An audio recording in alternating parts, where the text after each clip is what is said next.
तो उस समय हम दूसरों का बुरा करना सोचते हैं। जिस समय व्यक्ति का रजोगुण प्रभावित होता है उस समय वह भोग प्रवृत्ति में फैलता है, अर्जन करना चाहता है, व्यापार करना चाहता है।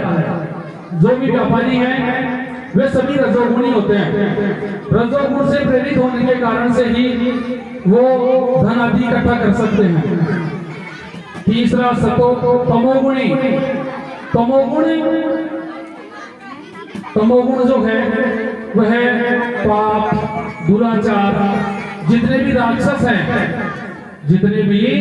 राक्षस हैं वो प्रत्येक व्यक्ति में पैदा होते हैं, उत्पन्न होते हैं।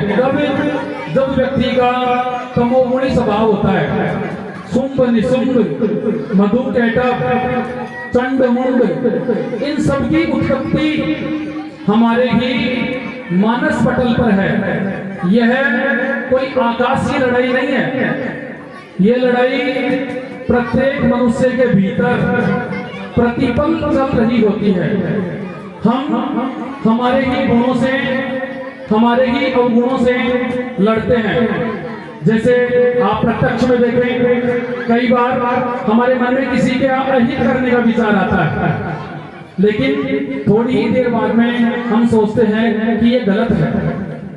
जब व्यक्ति का अहंकार जागृत होता है वह किसी को कुछ नहीं समझता, और जो ही अहंकार का नष्ट होता है, जो ही अहंकार समाप्त होता है, हम क्षमा भी मांग लेते हैं, गलती स्वीकार कर लेते हैं। गलती स्वीकार व्यक्ति जब करता है जब उसमें सतोगुण आता है। बिना सतोगुण के आए व्यक्ति अपनी गलती को स्वीकार नहीं करता।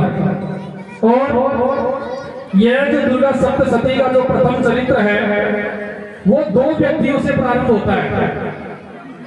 पहला व्यक्ति है सूरत नाम का राजा है। इसे समझना, इसको सुनना नहीं है, समझना है। सूरत नाम का जो राजा है वह कहता है कि मैंने प्रजा का जो पालन किया वो पुत्र के समान किया।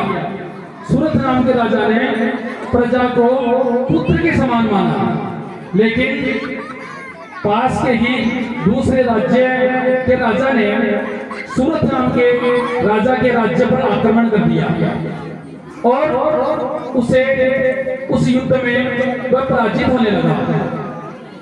उसको पराजित देखकर, सूरत नाम के राजा को पराजित होता हुआ देखकर उसके मंत्री, सूरत के जो मंत्री थे